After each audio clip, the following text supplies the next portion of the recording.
कुछ साल पहले मेरा काइट सर्फिंग करते हुए एक्सीडेंट हुआ था और मेरी लिगामेंट में चोट लगी थी और मेरे घुटने के कार्टिलेज में बहुत बड़ा नुकसान हुआ था और इसका मतलब था कि मैं आसानी से चल नहीं सकता था। मैं बैसाखियों पर था, मैं अपना पसंदीदा खेल नहीं खेल पा रहा था। तो उन्होंने कहा कि मेरे घुटने के लिगामेंट को फिर से ठीक करने के लिए ऑपरेशन करना होगा। अब अगर 5 साल पहले मैं इस ऑपरेशन को कराता तो मुझे हॉस्पिटल में एक रात रहना पड़ता और मेरे बदन पर खरोंचों के निशान भी रह जाते। लेकिन अब की होल सर्जरी की वजह से मैं 5 घंटे में बाहर आ गया और अब मैं भाग सकता हूँ, खेल सकता हूँ, पहले जो भी करता था वो कर सकता हूँ। ये अद्भुत है। मैं चिकित्सा पेशे का बहुत आभारी हूँ जिस तरह उन्होंने मेरी मदद की, और मैं अपने शरीर का आभारी हूँ जिस तरह वो अपने आप को ठीक कर लेता है। ये सारी चंगाई परमेश्वर से ही आती है, चाहे वो चिकित्सा कर्मचारी हो अपने परमेश्वर द्वारा किए गए कौशल का इस्तेमाल करते हुए, या फिर शरीर की प्राकृतिक चंगाई की प्रक्रिया। चिकित्सा में कई बड़ी उपलब्धियां हुई हैं। जीवन जीने के स्तर अब पिछले 100 सालों में दुगने से ज्यादा हो चुके हैं। और फिर इन उपलब्धियों के बाद भी अगर आप दुनिया में देखें तो कितना दर्द और कितनी बीमारियां हैं। हम सबके जीवन में एक बार तो हमें बीमारी का सामना करना ही पड़ता है, चाहे हम खुद हों या हमारे दोस्त हों या परिवार हों। उस मुकाम पर यह सवाल पूछना बहुत ही स्वाभाविक है, और ये सवाल ये है कि क्या परमेश्वर आज चंगा करते हैं?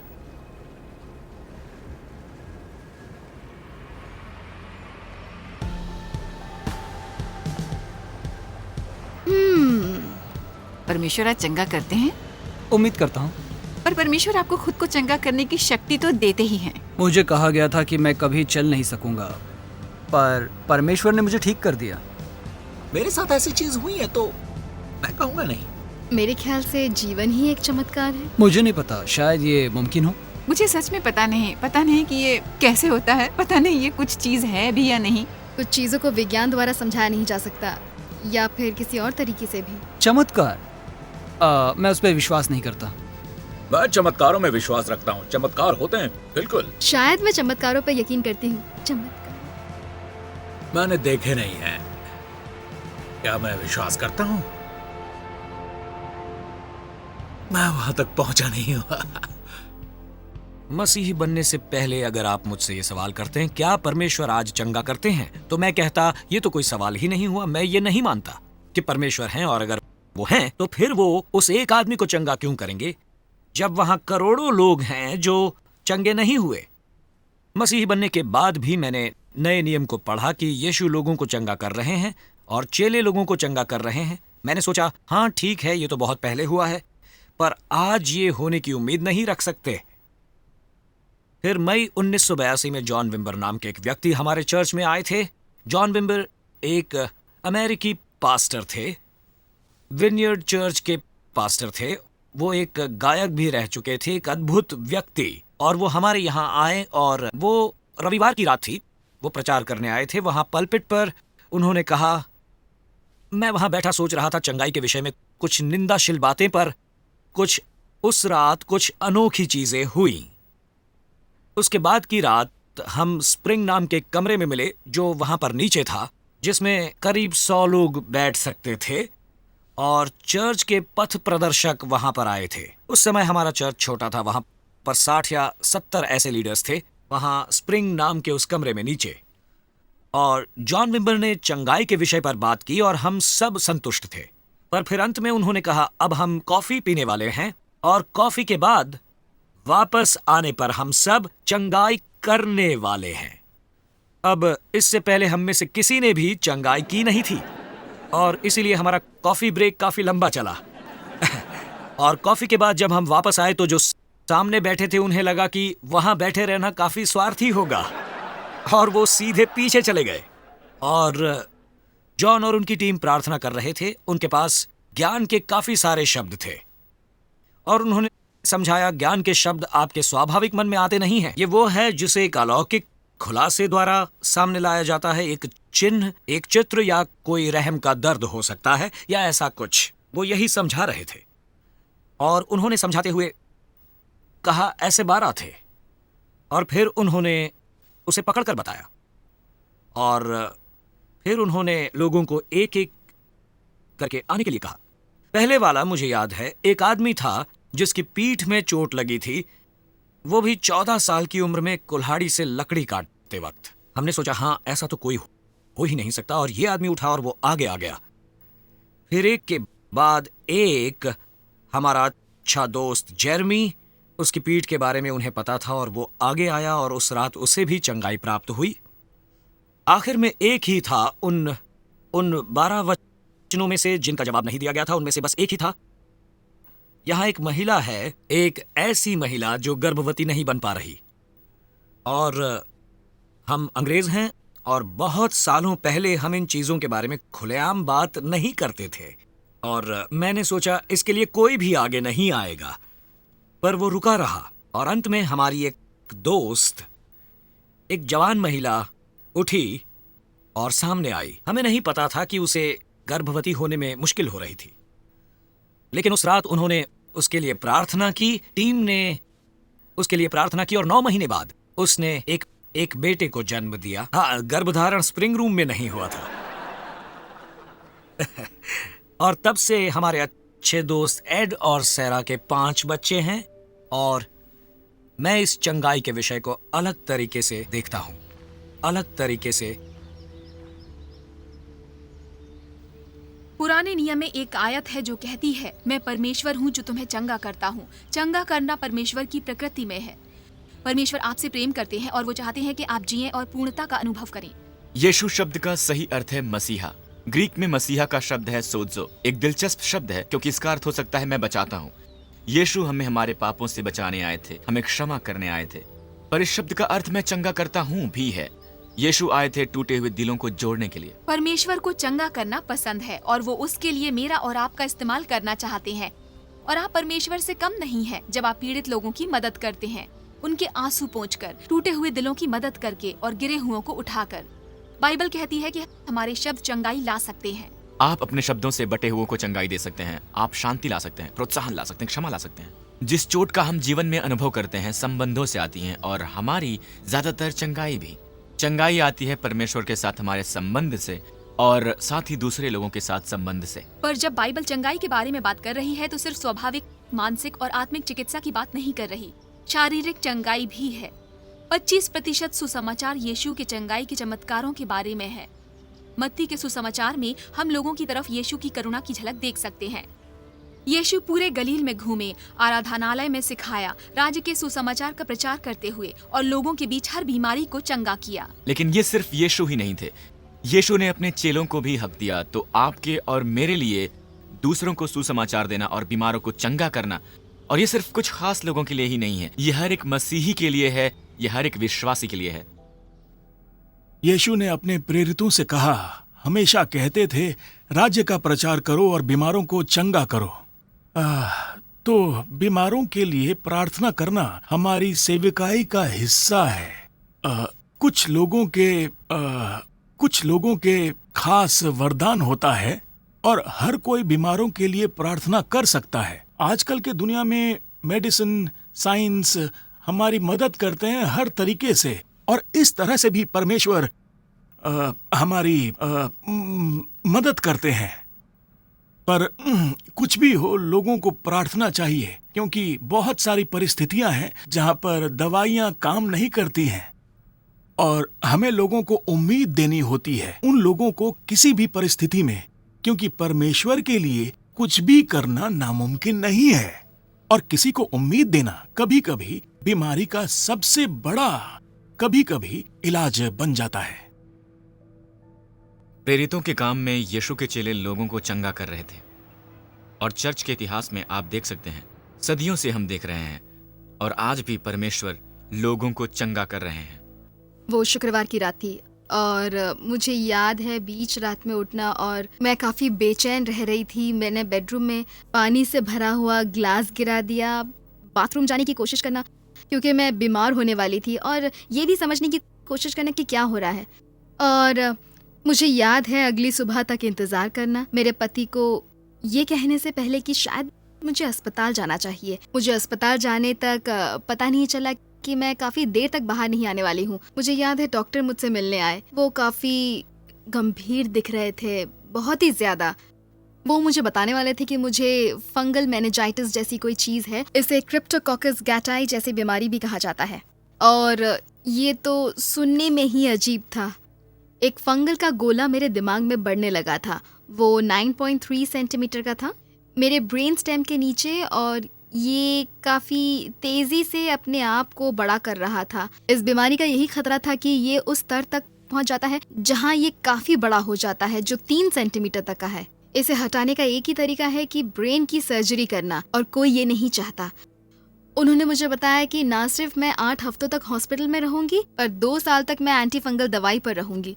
पहले 3 रातों तक मैंने अपने आप को देर रात तक, रात 11 बजे हॉस्पिटल के बिस्तर में पड़े हुए पाया, और मुझे घबराहट के दौरे आते। मुझे एक शारीरिक प्रतिक्रिया हो रही थी इस बात पर कि मैं मरने वाली हूँ। इस बात से मैं बहुत ज़्यादा डर गई थी। बहुत लोग मेरे लिए प्रार्थना कर रहे थे, बहुत सारे लोग, और मैं उनकी प्रार्थनाओं के लिए आभारी थी। मैं मिलने वाली चिकित्सा के लिए आभारी थी। मुझे याद है वो शुक्रवार था, वो ईस्टर वीकेंड था और गुड फ्राइडे था।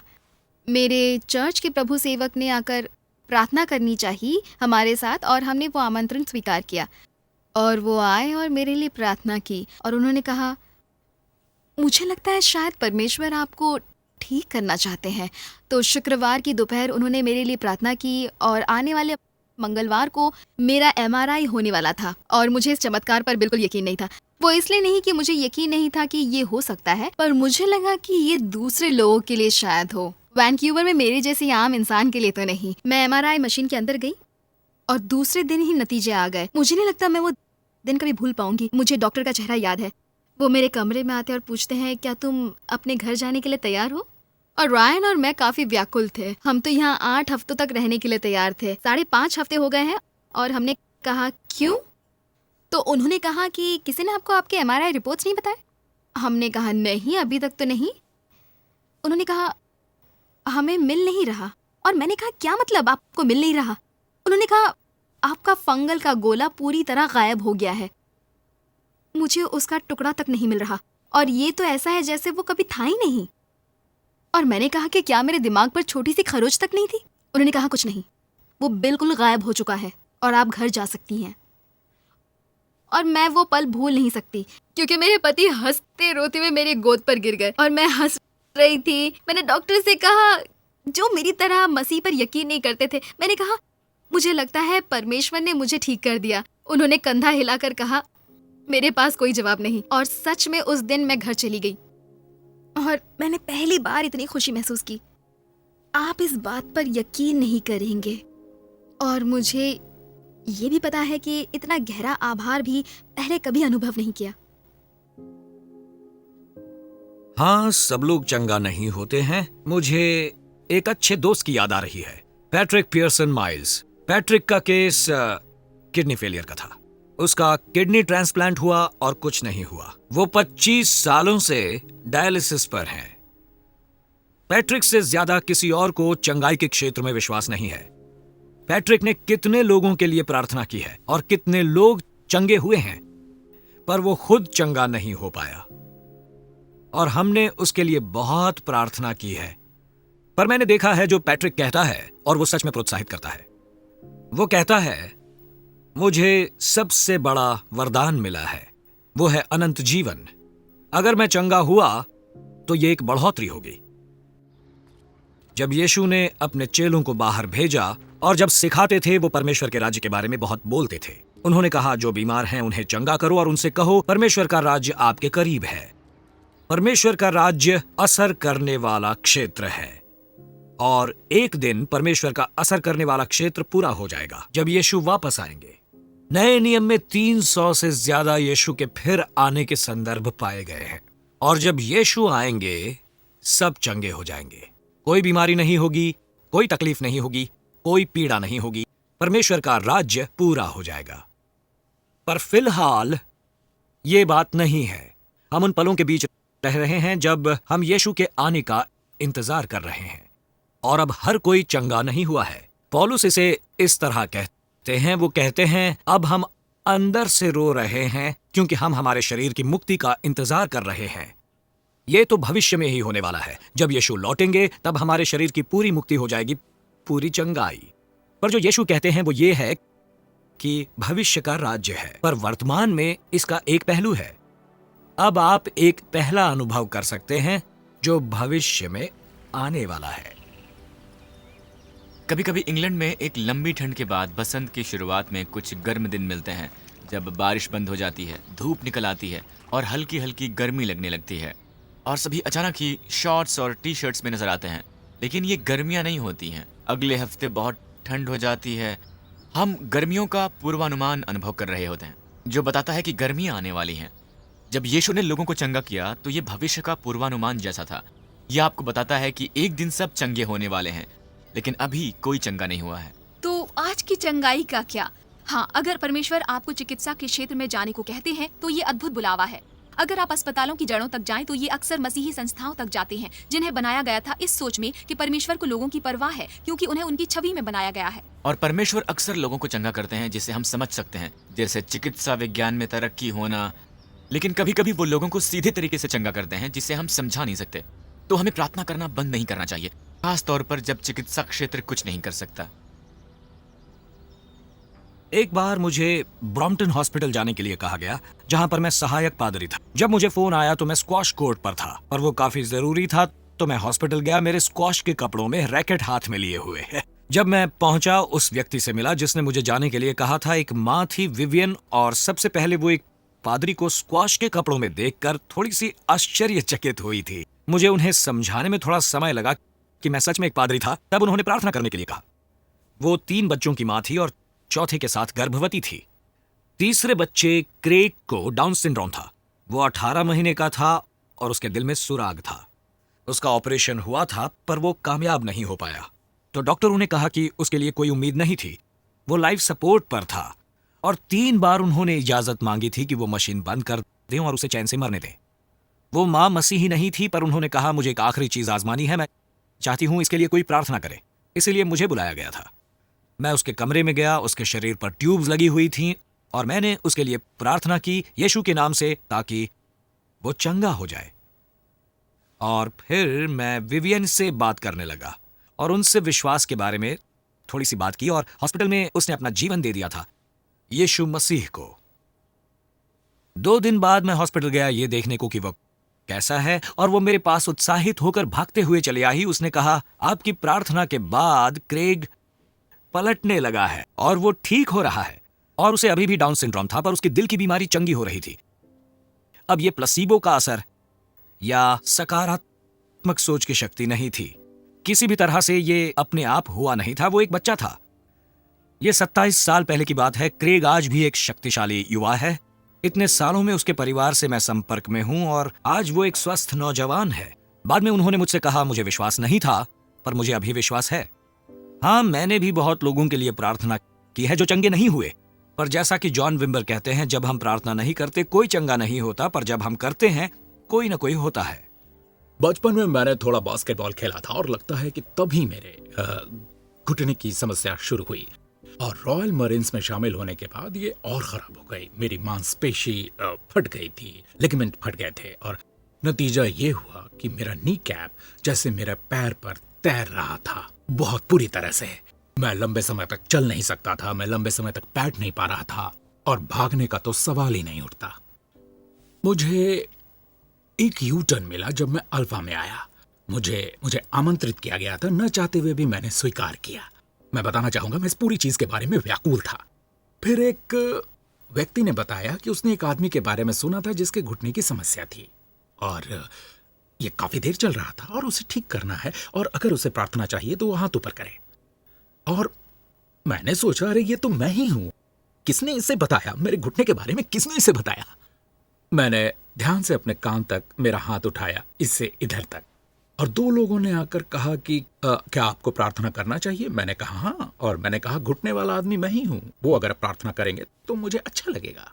फिर वो मेरे लिए प्रार्थना करने लगे और उन्होंने अपने हाथ मेरे घुटनों पर रखे, और सिर्फ 40 सेकेंड 45 सेकेंड प्रार्थना में मुझे गर्मी महसूस हुई, और फिर मुझे गुदगुदी महसूस हुई जो काफी थी। तो मैं हंसने लगा। प्रार्थना के अंत में कुछ फर्क तो पड़ा था, मुझे महसूस हुआ कि कुछ बदला जरूर है, पर मुझे ये यकीन करना था कि मैं ठीक हूं कि नहीं। मैंने उनसे कहा कि पीछे हटो, मुझे ये जांचना है। मैं अपने घुटनों पर जोर से गिरा, जमीन पर एक बूम जैसे की तरह, और कोई दर्द नहीं था।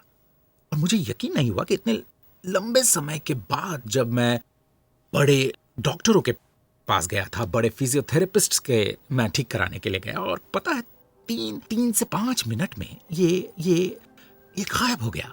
अगले दिन मैं 6 मील तक दौड़ के आया और अंत में मुझे बिल्कुल ठीक महसूस हुआ।